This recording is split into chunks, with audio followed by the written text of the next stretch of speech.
बिस्मिल्लाहिर्रहमानिर्रहीम। बच्चों, last class में हम लोगों ने स्टैटिस्टिक्स पढ़ना शुरू किया था। इसमें स्टैटिस्टिक्स में हम लोगों ने सबसे पहले एक चीज़ पढ़ी थी,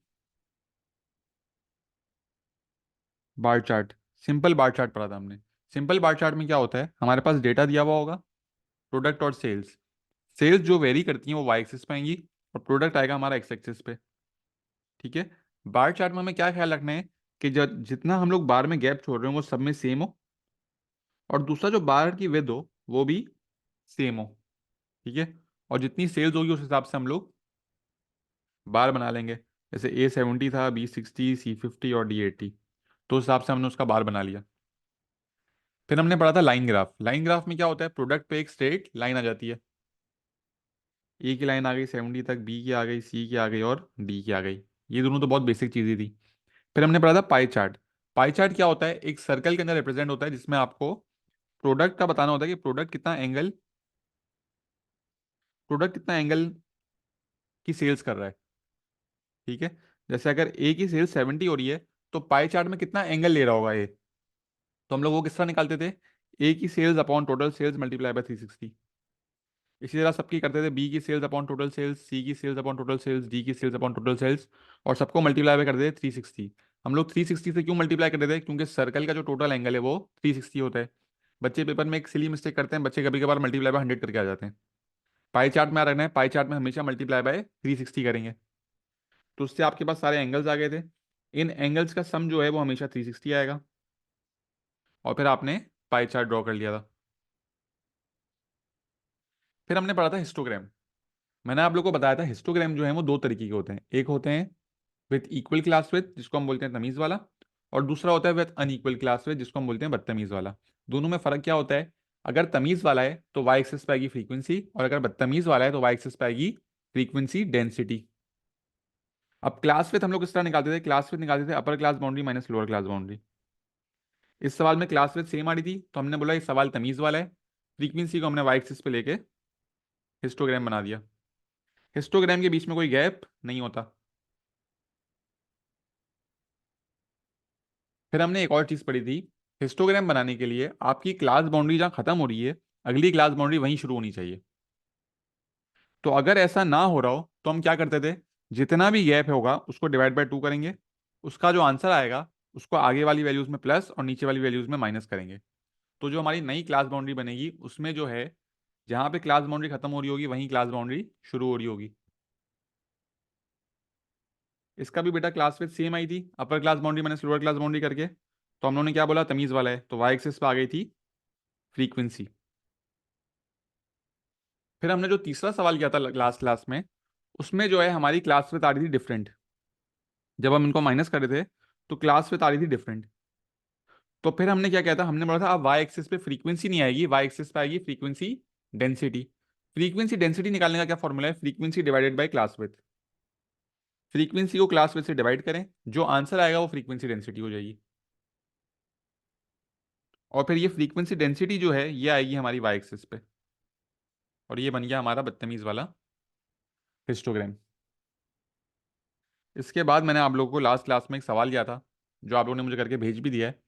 अब मैं जो है आपको इस यहाँ पे सॉल्व करके दिखा रहा हूँ क्योंकि कुछ बच्चों का गलत था। आप लोग चेक कर लें, जिनका सही था वेरी गुड, जिनका गलत था वो अपनी गलतियां देख लें बेटा। हम सबसे पहले क्या करते हैं, हम सबसे पहले चेक करते हैं हिस्टोग्राम बनाने के लिए कि क्लास बाउंड्री जहाँ खत्म हो रही है अगली की क्या वहाँ शुरू हो रही है या नहीं हो रही है। तो यहाँ 20 पे खत्म हो रही है, 20 पे शुरू हो रही है, 50 पे खत्म, 50 पे ही शुरू। तो ये चीज़ तो हट गई, तो गैप वाला सीन हमें नहीं करना। अब हम निकालते हैं क्लास विथ। क्लास विथ जब बच्चों जब हम लोग निकाल रहे होते हैं तो क्लास विथ निकालने का फॉर्मूला क्या है, upper class boundary minus lower class boundary. 20 minus 0 20, फिर 30, फिर 50, 10 और 30। ये आ गई क्लास विथ। अब अगर ये क्लास विथ डिफरेंट आई है, मतलब बनेगा हिस्टोग्राम बदतमीज वाला, और बदतमीज वाले हिस्टोग्राम में वाई एक्सिस पे आती है फ्रीक्वेंसी डेंसिटी। फ्रीक्वेंसी डेंसिटी का क्या मतलब है, frequency divided by class with. तो इनको डिवाइड कर लो आपस में। 60 divide by 20 is 3, 120 divide by 30 is 4, 100 divide by 50 is 2, 50 divide by 10 is 5, 30 divide by 30 is 1। ये आपके पास डेटा आ गया। ये आएगा वाई एक्सिस पे और क्लास बाउंड्री आएगी एक्स एक्सिस पे।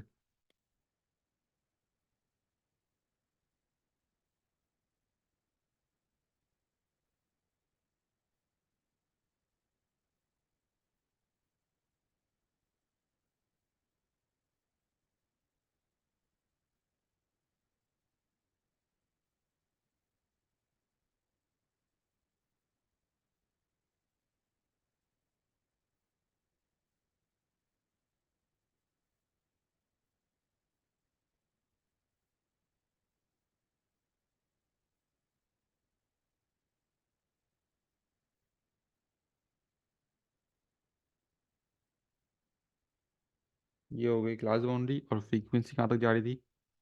5 तक। तो 1, 2, 3, 4 और 5, ये आ गई फ्रीक्वेंसी डेंसिटी। अब बच्चों आप लोग देखो एक चीज, कि 0 से लेकर 20 तक फ्रीक्वेंसी डेंसिटी जो है वो 3 है, 20 से 50 तक 4 है। तो 0 से 20 हो जाएगी 3,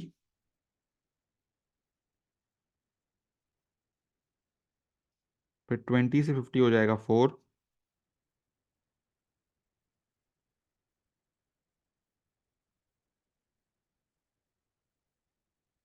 फिर 50 से 100 है 2,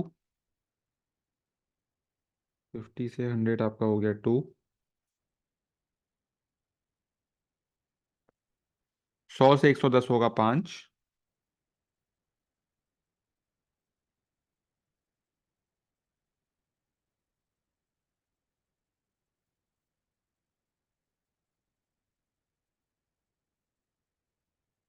और फिर 110 से 140 है 1।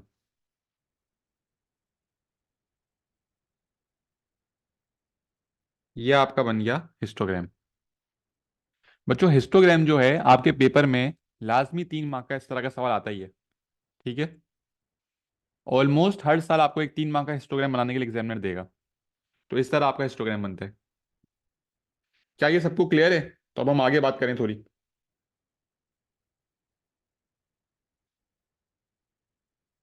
सब चैट बॉक्स में रिप्लाई कर दें।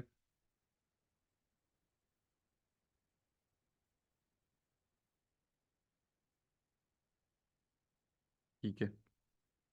अच्छा, अब आज हमें पढ़ना है central tendency and dispersion. Central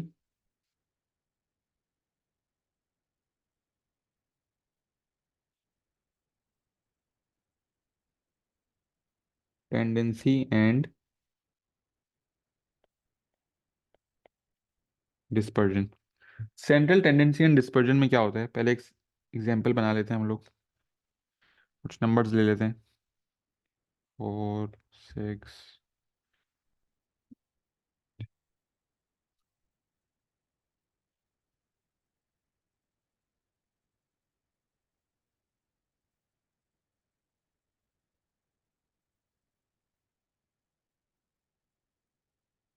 ये बच्चों मैंने कुछ एग्जांपल्स लिए हैं, और मैं आप लोग से बोल रहा हूँ, आप लोग मुझे बताएं। रेंज, मीन,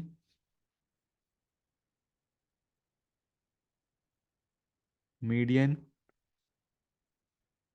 और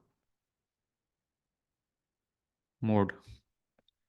रेंज, मीन, मीडियन और मोड, ये 4 चीजें एग्जामिनर आपसे अगर मांग रहा होगा, तो आप लोग को पहले पता होना चाहिए ये सब होते क्या हैं। बेटा रेंज क्या होती है?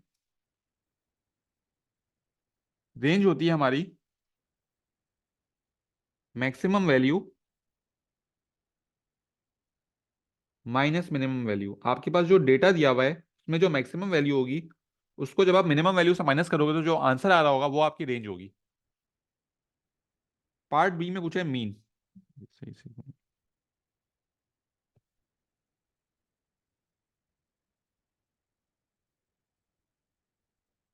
अच्छा, मीन क्या होता है? मीन होता है एवरेज। मीन हमारे पास है एवरेज। फिर आता है मीडियन। मीडियन क्या होता है? मीडियन होता है मिडिल नंबर। मीडियन होता है middle number.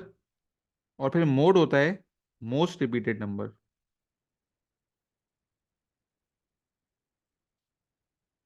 Most repeated number. अब ये चीजें हम निकालेंगे किस तरह, ये इस सवाल में देख लेते हैं। पार्ट 1 में मांगी आपसे रेंज। अब बच्चों आपको इस डेटा में सबसे बड़ी वैल्यू कौन सी नजर आ रही है? इन सब में से सबसे बड़ी वैल्यू जो है वो हमारे पास 9 है, और सबसे छोटी वैल्यू हमारे पास 1 है। तो रेंज का आंसर क्या हो जाएगा? 9 - 1 विच इज 8। ये आपका आंसर आ गया, आपको 1 मार्क मिल गया। ठीक है। पार्ट 2 है मीन। अच्छा, मीन होता है एवरेज, और एवरेज हम किस तरह निकालते हैं? सारे नंबर्स को ऐड करके divide by the total numbers. Mean किस तरह निकलता है बच्चों, सारे नंबर्स को प्लस करके divide by the total numbers. इसका फॉर्मूला भी मैं लिख देता हूँ, इसका फॉर्मूला होता है ई एक्स अपॉन एन। ई एक्स अपॉन एन। ई का मतलब क्या है, सम। इस ई का मतलब है सम, मतलब ऐड करना। एक्स क्या, इन सब वैल्यूज को हम बोल रहे हैं, ये वैल्यूज एक्स की वैल्यूज हैं, ये एक्स की वैल्यूज दी हुई हैं। ई का मतलब इन सबको करना है ऐड, और divide by n which is the total number of terms. तो ये क्या हो जाएगा, अब हम इन सबको प्लस कर लेते हैं। प्लस करो भाई। 10, 18, 21, 30, 34, 37, 38, 43, 49 और 55। टोटल नंबर्स हैं 55, और टोटल सम आ गया 55 डिवाइडेड बाय 11 नंबर्स हैं, तो divided by 11। 55 divided by 11 is 5। ये आ गया बच्चों आप लोगों का मीन। पार्ट थ्री क्या है, पार्ट थ्री बोल रहे हैं median. Median is the middle number. अब मीडियन निकालने के दो तरीके हैं। ऑड में जो तरीका है वो डिफरेंट है, इवन में जो तरीका है वो डिफरेंट है। अभी मैं आप लोगों को ऑड का तरीका बता रहा हूँ, क्योंकि यहाँ पे ऑड नंबर्स हैं। हमारे पास नंबर्स कितने हैं, हमारे पास नंबर्स हैं 11।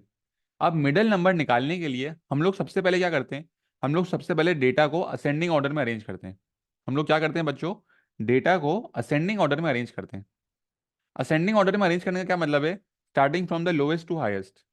नीचे से शुरू करेंगे, सबसे छोटा नंबर सबसे पहले आएगा, और फिर हम लोग इस तरह आहिस्ता आहिस्ता आगे जा रहे होंगे। तो सबसे छोटा नंबर हमारे पास 1 है, 1 लिखा। फिर दो 3 है हमारे पास, ये 1 आ गया, ये 3 आ गया, ये 3 आ गया। फिर दो 4 है, एक 5 है।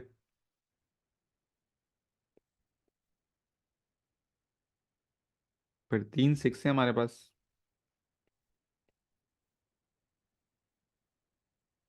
फिर एक 8 है और एक 9 है। ये क्या हुआ, हमने अपने डेटा को असेंडिंग ऑर्डर में अरेंज कर दिया। अब मीडियन का ऑड में अलग फॉर्मूला है, इवन में अलग फॉर्मूला है। अभी हमारे पास ऑड नंबर्स हैं, तो मैं आप लोगों को ऑड नंबर्स का फॉर्मूला बता रहा हूँ। ऑड नंबर्स का फॉर्मूला है n+1/2। ऑड का क्या फॉर्मूला है, n+1/2, जिसमें ये n क्या होगा, n होगा नंबर ऑफ टर्म्स। अब नंबर ऑफ टर्म्स जो है वो हमारे पास 11 है, तो ये आ जाएगा 11+1/2 विच इज 12/2 विच इज 6। तो ये 6 जो है ये आपका आंसर नहीं है, ये 6 क्या बता रहा है कि 6 वैल्यू पे जो नंबर होगा ना वो आपका आंसर होगा। ये आपके पास आ गया 6 वैल्यू। अब 6 वैल्यू आप काउंट कर लो, 1, 2, 3, 4, 5 और 6। ये आपकी 6 वैल्यू है, तो ये होगा आपका आंसर 5।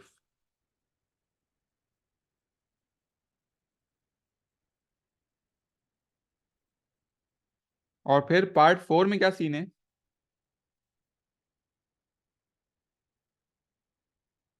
पार्ट 4 में मांगा है मोड। मोड होता है मोस्ट रिपीटेड नंबर।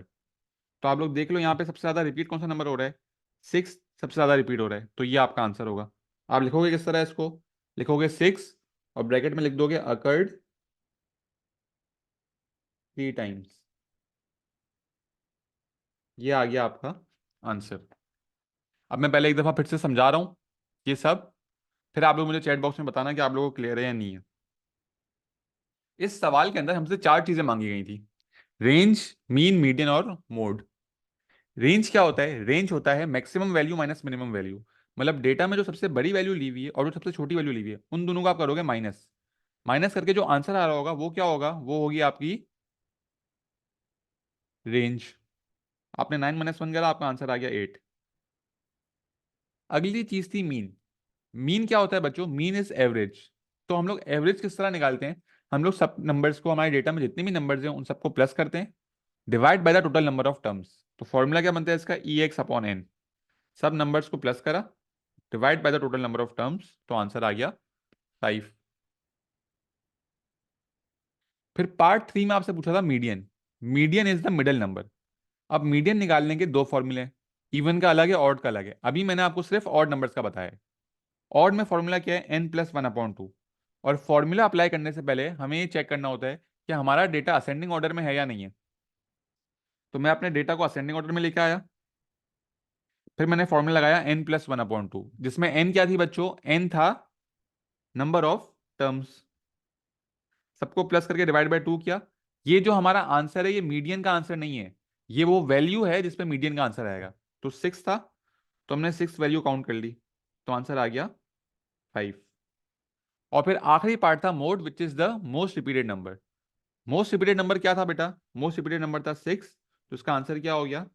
6, और हमने ब्रैकेट में क्या लिख दिया? Occurred 3 times. क्या सबको यहां तक क्लियर है?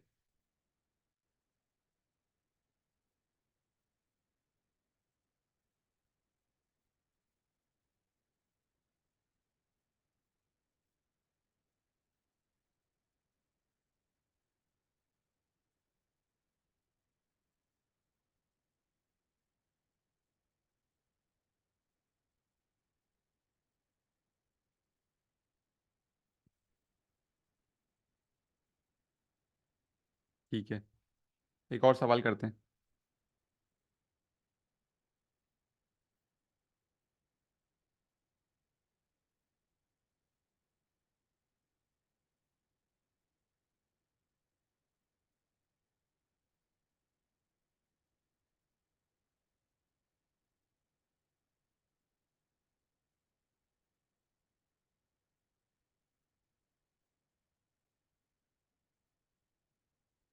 ठीक है, इस सवाल पे आ जाएं भाई।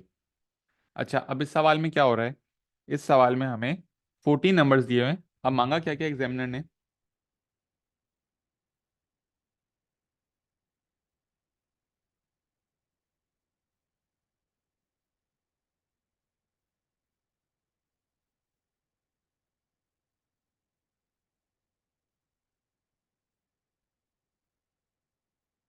रेंज, मीन, मीडियन, मोड, और 3 पार्ट्स और ऐड कर लेते हैं हम लोग। अपर क्वार्टाइल,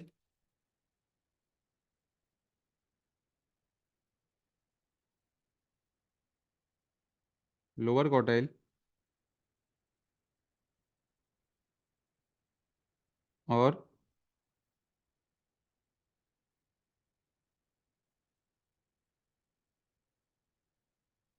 इंटर क्वार्टाइल।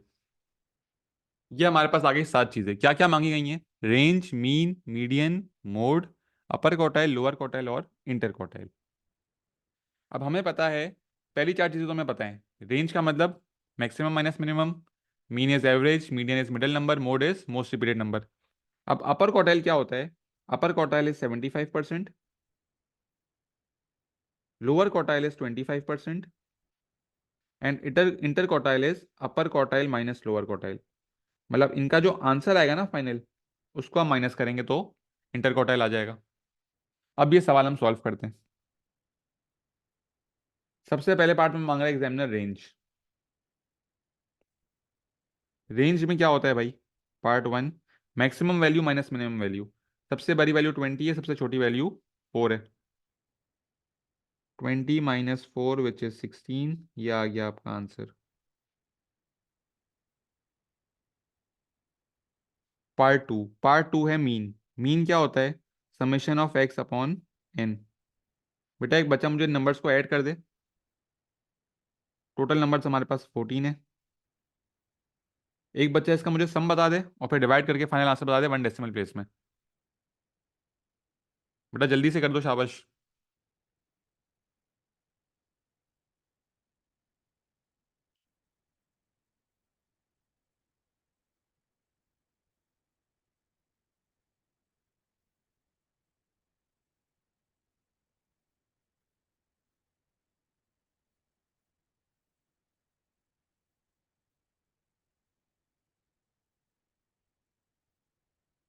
ऐड करके, अच्छा सॉरी, 12 वैल्यूज हैं, 2 4 6 12। सही है, 12 वैल्यूज हैं। ऊपर आ रहा है 149। 149 डिवाइड बाई 12। हरीश बेटा वो 14 नहीं थी, मैंने गलती से लिख दिया था। 12 वैल्यूज है ना ऊपर, तो 12.4। ये आ गया हमारा पार्ट 2 का आंसर। अब पार्ट 3 है मीडियन। पार्ट 3 में यहाँ पे कर लेता हूँ। मीडियन में सबसे पहले हमें अपने आंसर को असेंडिंग ऑर्डर में अरेंज करना है। तो यहाँ आप देखो ऑलरेडी असेंडिंग ऑर्डर में अरेंज हुआ हुआ है, तो ये अब हमें नहीं करना पड़ेगा। अब हमें देखना है कि नंबर्स ऑड हैं या इवन है। तो बच्चों टोटल नंबर है 12। 12 का मतलब क्या हुआ कि ये हमारे पास इवन नंबर्स हैं। अब इवन नंबर्स में हमारे पास फॉर्मूला क्या होगा, इवन नंबर्स में फॉर्मूला होगा n/2 कॉमा n+2/2। क्या फॉर्मूला है बच्चों, n/2 कॉमा n+2/2। इस सवाल में अब हम करेंगे क्या, टोटल नंबर्स हैं 12, n होगा तो 12/2 कॉमा 12+2/2। तो ये आ गया 6th वैल्यू और ये आ गया 7th वैल्यू। अब ये जो हमारे पास वैल्यूज आई ना, इनका हम लोग एवरेज निकाल लेंगे। 1 2 3 4 5 6, 6th वैल्यू है 12, 7th वैल्यू है 13। तो हम करेंगे क्या, 12+13/2 विच इज 25, 25/2 इज 12.5। तो बच्चों ये होगा आपका आंसर।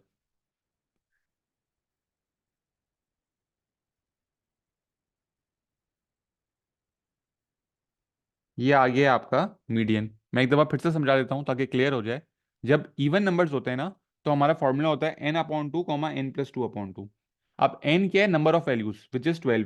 तो यहाँ भी 12 आया, यहाँ भी 12 आया, आंसर आया 6 और 7। तो ये जो आंसर आया ना बच्चों, ये हमारी वैल्यू है। इन दोनों वैल्यूज का हम एवरेज निकाल लेंगे। 6th और 7th वैल्यू का मैंने एवरेज निकाल लिया, दोनों को प्लस करके डिवाइड बाय 2 कर दिया। तो ये आ गया मेरा मीडियन। अब मीडियन हमारा 12.5 जो है वो यहाँ पे आ रहा है, 12 और 13 के बीच में। सही है। पार्ट 4 है मोड। मोड तो भाई हमारा, मोड क्या है इसमें, मोस्ट रिपीटेड नंबर। अब आप लोग देखो इस सवाल के अंदर कोई भी नंबर रिपीट नहीं हो रहा है, तो मैं यहाँ पे क्या लिख दूंगा, नो मोड।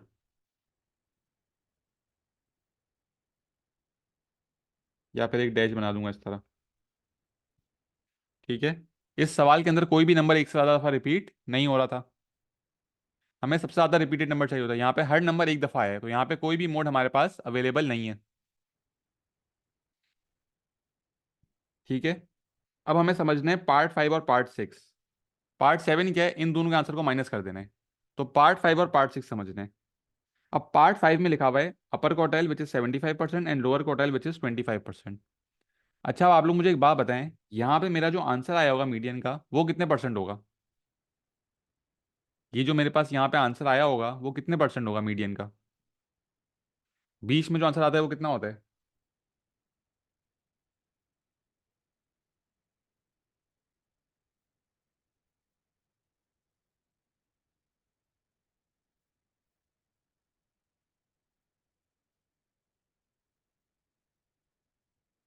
वेरी गुड, 20 में जो आंसर आता है वो होता है 50%। ठीक है। मीडियन जो है वो मिडिल नंबर है, मिडिल नंबर जो है वो 50% होगा। अब हमें पता है ये है 50%, आखिरी जो वैल्यू है हमारी डेटा की वो होगा 100%। सही बात है बेटा। मीडियन है 50% और हमारा जो आखिरी नंबर आया ये होगा 100%। तो अगर मैं 50 और 100% के बीच का मीडियन निकालूं, सिर्फ यहां वाले डेटा का अगर मैं मीडियन निकालूं, तो जो आंसर आएगा वो कितने परसेंट हो रहा होगा। 50 और 100 के बीच में क्या आता है,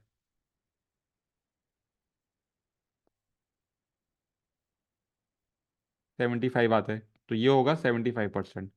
तो अब आसान अल्फाजों में अपर क्वार्टाइल का मतलब क्या है, कि मीडियन से लेकर हाईएस्ट वैल्यू तक का जो डेटा है उसका जब आप मीडियन निकालोगे आगे वाली वैल्यूज का, उसका आंसर होगा अपर क्वार्टाइल। और इसी तरह अब अगर मैं पीछे से देखूं, ये है 50%, स्टार्टिंग वैल्यू जो है वो 0% होगी। तो 0 और 50 का जब मैं मीडियन निकालूंगा तो वो आएगा 25। तो 25% क्या होता है, वो होता है मेरा लोअर क्वार्टाइल। मतलब आसान लफ्जों में क्या है, अपर क्वार्टाइल है 20 से लेकर एंड तक का मीडियन, और लोअर क्वार्टाइल है स्टार्ट से लेकर 20 तक का मीडियन। इसका आंसर होगा 25% और इसका आंसर होगा 75%, जो कि बन जाएगा हमारा अपर क्वार्टाइल और लोअर क्वार्टाइल। ठीक है। अपर क्वार्टाइल इज 20 से लेकर एंड तक का मीडियन, और लोअर क्वार्टाइल इज स्टार्ट से लेकर 20 तक का मीडियन। अब इसे सॉल्व करते हैं।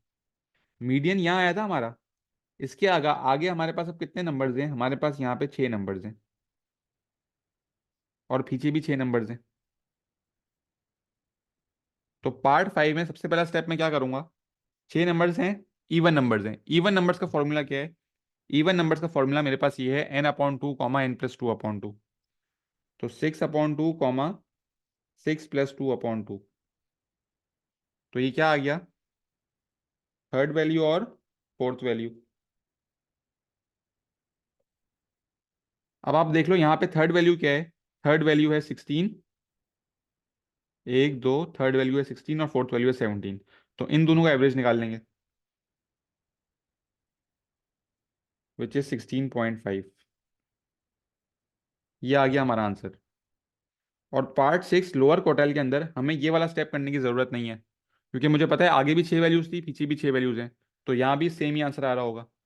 तो यहाँ पे थर्ड वैल्यू क्या है? थर्ड वैल्यू है 8 और फोर्थ वैल्यू है 10। तो ये हो जाएगा 8 + 10/2, विच इज़ 9। और आखिरी पार्ट में इन दोनों के जो आंसर आए उनको हम कर लेंगे माइनस। तो आंसर क्या आ जाएगा इंटर क्वार्टाइल का? 16.5 - 9, विच इज़ 7.5। ये आ गया हमारा आंसर। एक बार रिपीट कर देता हूँ, इस सवाल में हमने क्या करा? अपर क्वार्टाइल, लोअर क्वार्टाइल और इंटर क्वार्टाइल में। अपर क्वार्टाइल में हमने आगे वाले डेटा का मीडियन निकाला। 6 नंबर्स थे, इवन थे। इवन का फॉर्मूला क्या है? n/2, n+2/2। उससे हमें पता चला वैल्यू होगी थर्ड और फोर्थ। तो यहाँ से हमने थर्ड फोर्थ वैल्यू ली, उसका एवरेज निकाल लिया। अगर आगे थर्ड फोर्थ वैल्यू है तो पीछे भी थर्ड फोर्थ वैल्यू ही होगी, उसका एवरेज लेके निकाला। तो ये क्या आ गया? Lower quartile. और दोनों आंसर्स को हमने माइनस किया तो हमारे पास इंटर क्वार्टाइल आ गया। बट बच्चों, क्या ये सवाल क्लियर है? बेटा प्लीज सब रिप्लाई कर दें, मैं वेट कर रहा हूँ। क्या सबको ये सवाल क्लियर है?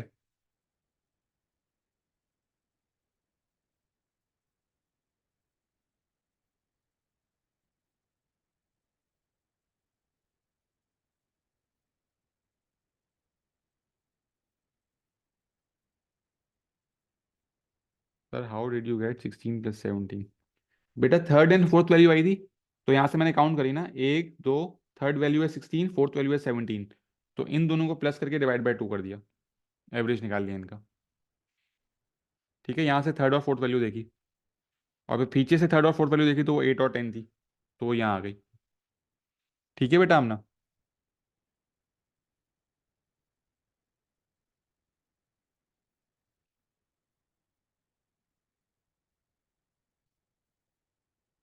अच्छा बच्चों, एक और सवाल मैं कराता हूँ, फिर एक सवाल आप लोग कर लेना।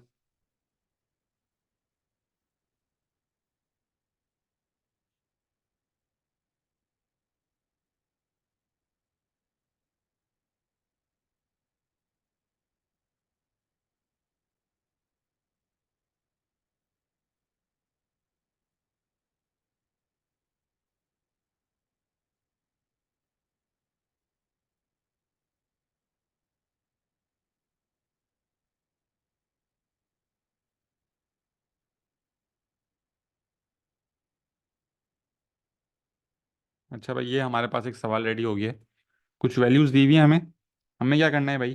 सबसे पहले यही सवाल है, यही कॉपी कर लेते हैं यहाँ से। अब हमें हर चीज़ पता है कि रेंज, मीन, मीडियन, मोड, अपर क्वार्टाइल, लोअर क्वार्टाइल और इंटर क्वार्टाइल ये सब क्या होते हैं। ठीक है, अब इस सवाल में हम लोग सारी वैल्यूज़ निकाल लेते हैं।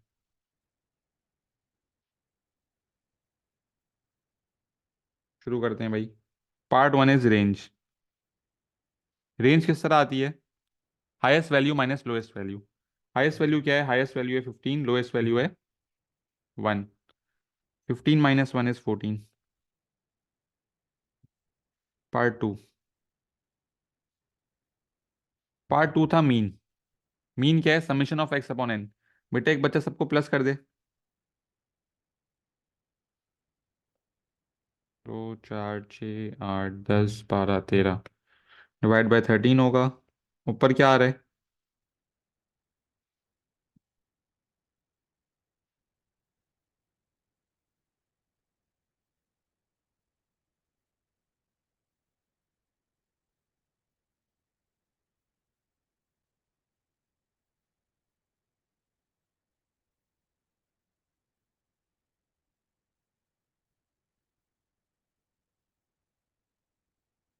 बेटा डिवाइड कर दें। 97 डिवाइड बाय 13, 1 डेसिमल में आंसर आ जाएगा।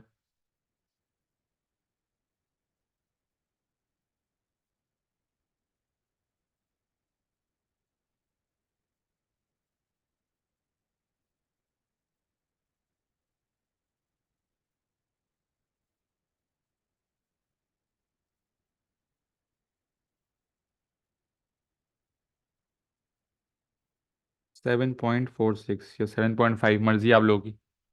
ठीक है। अब पार्ट 3 है मीडियन। मीडियन क्या होगा भाई? Middle number. सबसे पहले चेक करना है डेटा असेंडिंग ऑर्डर में है या नहीं है। यहाँ पे हमारा डेटा असेंडिंग ऑर्डर में नहीं है, तो हमें असेंडिंग ऑर्डर में अपने डेटा को लाना पड़ेगा। असेंडिंग ऑर्डर में डेटा किस तरह आएगा? लोएस्ट वैल्यू से हाईएस्ट वैल्यू। पार्ट 3 यहाँ ऊपर कर लेते हैं।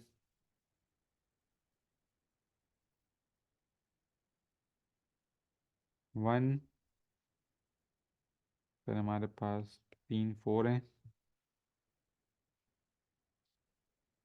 बेटा जब भी इस तरह कर रहे हो ना, तो नीचे हमेशा जिससे मैं लाइन बना रहा हूँ ना नंबर को लिख के, आप लोग भी इस तरह लाइन बना लेना, क्योंकि होता क्या है कभी कभार एक नंबर मिस हो जाता है। एक 8 आ गया, फिर 2 9, 2 10, फिर 11 और 15। अब बच्चों आप लोगों को पता है नंबर्स हैं 13। तो ऑड में हमारे पास फॉर्मूला क्या है? ऑड में फॉर्मूला क्या था भाई, देख लो आप लोग यहाँ पे। ऑड में फॉर्मूला था n+1/2। तो यहाँ पे मैं लिखूंगा n+1/2, 13+1/2, विच इज 14, 14/2 इज 7। तो 7 मीडियन नहीं है, सेवेंथ वैल्यू जो होगी वो मीडियन होगा।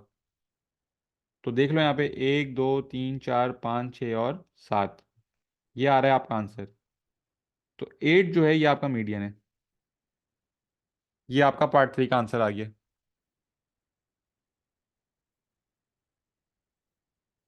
पार्ट 4 पे आ जाते हैं। पार्ट 4 है मोड। इस सवाल में आप देखो, सबसे ज्यादा कौन सा नंबर रिपीट हो रहा है? सबसे ज्यादा रिपीट हो रहा है 4। तो आप क्या लिखोगे? 4 ब्रैकेट अकर्ड 3 टाइम्स। ये हो गया पार्ट 4।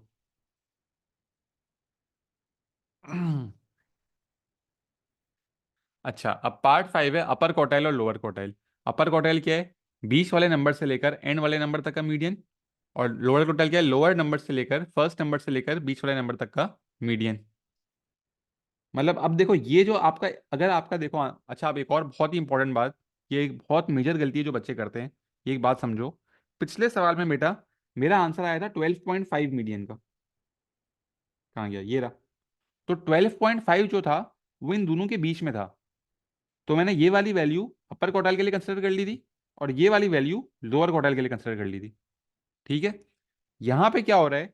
यहाँ पे मेरे पास एक एग्जैक्ट नंबर आ रहा है जो कि मीडियन था। तो अब मैं ये वाला नंबर जो है वो इग्नोर करूंगा, और आगे वाले नंबर्स को लेकर अपर क्वार्टाइल निकालूंगा, और पीछे वाले नंबर्स को लेकर लोअर क्वार्टाइल निकालूंगा। ठीक है। तो पार्ट 5 करूंगा जब मैं, तो अब मेरे पास आगे नंबर्स कितने हैं? आगे मेरे पास 6 नंबर्स हैं। इन 6 नंबर्स का मुझे निकालना है मीडियन। इन 6 नंबर्स का मीडियन किस तरह आएगा? अगर हमारे पास इवन नंबर्स हैं तो फॉर्मूला चेंज हो जाता है। फॉर्मूला होता है n/2 कॉमा n+2/2। 6/2 और 6+2/2, थर्ड और फोर्थ वैल्यू। अब आप लोग देखो अगर, तो थर्ड वैल्यू भी 10 है और फोर्थ वैल्यू भी 10 है, तो हम करेंगे क्या? 10+10/2 विच इज 20/2 विच इज 10। ये आ गया हमारा आंसर। पार्ट 6 में लोअर क्वार्टाइल। अब हमें पता है कि अपर क्वार्टाइल थर्ड और फोर्थ वैल्यू से आई थी, तो लोअर क्वार्टाइल भी थर्ड और फोर्थ वैल्यू से ही आएगा। तो थर्ड वैल्यू यहाँ पे क्या है? थर्ड वैल्यू 4 है, फोर्थ वैल्यू भी 4 है। तो इन दोनों को प्लस करके डिवाइडेड बाय 2।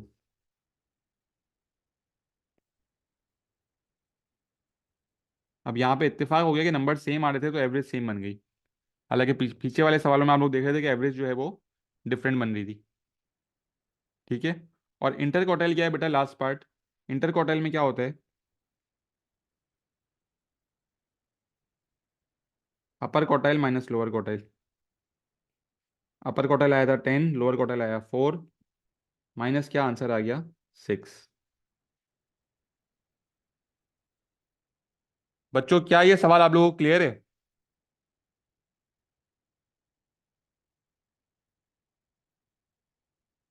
बेटा इस वाली पेज का आप लोग स्क्रीनशॉट ले लो, क्योंकि मैं आप लोगों को जो होमवर्क दे रहा हूँ वो आपको इससे काम आएगा। इस पेज का स्क्रीनशॉट ले लें सब।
बेटा ये आपके पास नंबर्स हैं, 4, 6, 8, 10, 15, 16, 20, 24, 29, 30, 31, 32, 36, 7, 8, 6, 20, 25, 28, 20 और 20।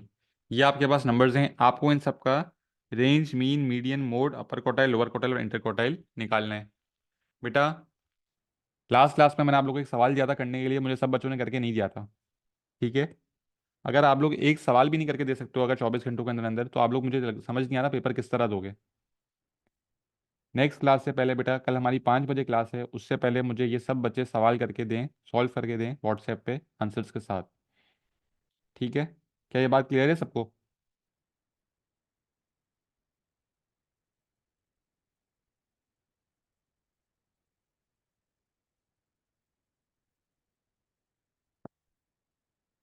बेटा आज की क्लास में कोई इशू है? 7 चीज़ें पढ़ी हमने, ये कोई ऐसी चीज़ जो आप लोगों को समझ नहीं आई हो?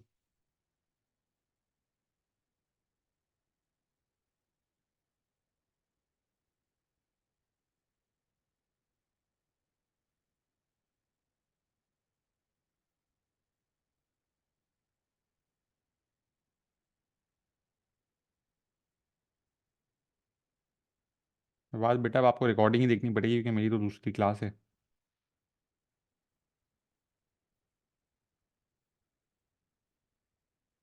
ठीक है बच्चों, ये सवाल सब सॉल्व कर लेना कल की क्लास से पहले, और मुझे सब सॉल्व करके भेज दें। ठीक है, सब ग्रुप पे प्रेजेंट लिख दें, और मिलते हैं फिर कल इंशाल्लाह।